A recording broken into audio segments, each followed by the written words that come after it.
Initial startup. Regulate your air between 110 and 140 psi. Turn the black knob one complete clockwise turn.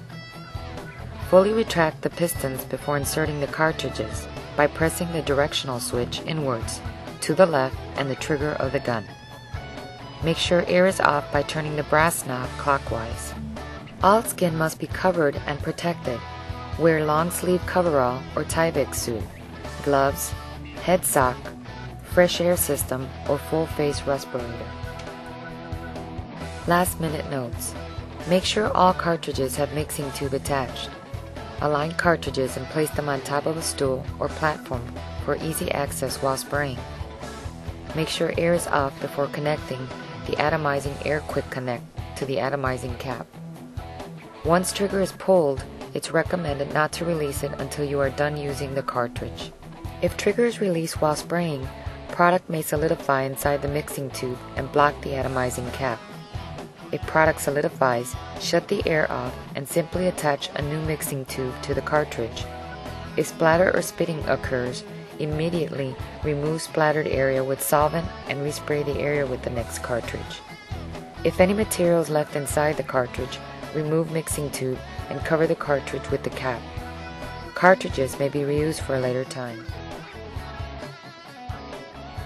Attach cartridge to the gun with the label facing down. Attach atomizing air quick connect to the atomizing cap. Point the gun in a downward position with the directional switch pressed inward to the right in order to make the pistons move forward. Pull the trigger of the gun and with the opposite hand, turn your air atomizer control valve 2 full counterclockwise turns until coating is atomized into a spray pad. Quickly, evenly coat the rail with even passes on both sides. Count the number of passes on one side and repeat the process on the other rail. First cartridge should be enough to spray over the rails.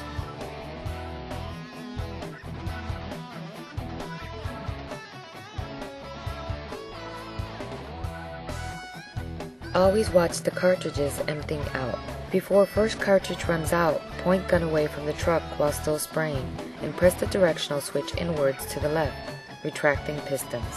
Press the trigger to fully retract the pistons and with the opposite hand, turn the air atomizer control valve 2 full clockwise turns until the air is shut off. Once the air is off, disconnect the air line from the atomizing cap and discard the empty cartridge. This cartridge will be used to totally spray under the rail. Attach cartridge the same way as the last one. Purge air out of the cartridge by holding the gun at least 45 degrees up. You will see the air bubble moving from the bottom to the top of the cartridge. Press the directional valve inwards to the right.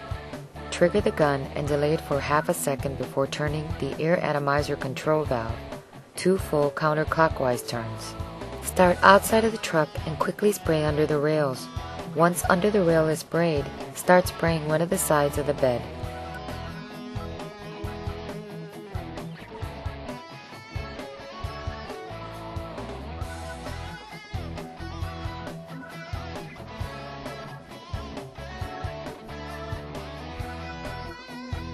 Point gun away from the truck while still spraying and press the directional switch inwards to the left. Press the trigger to fully retract the pistons and with the opposite hand, turn the air atomizer control valve 2 full clockwise turns until the air is shut off. Once the air is off, disconnect the air line from the atomizer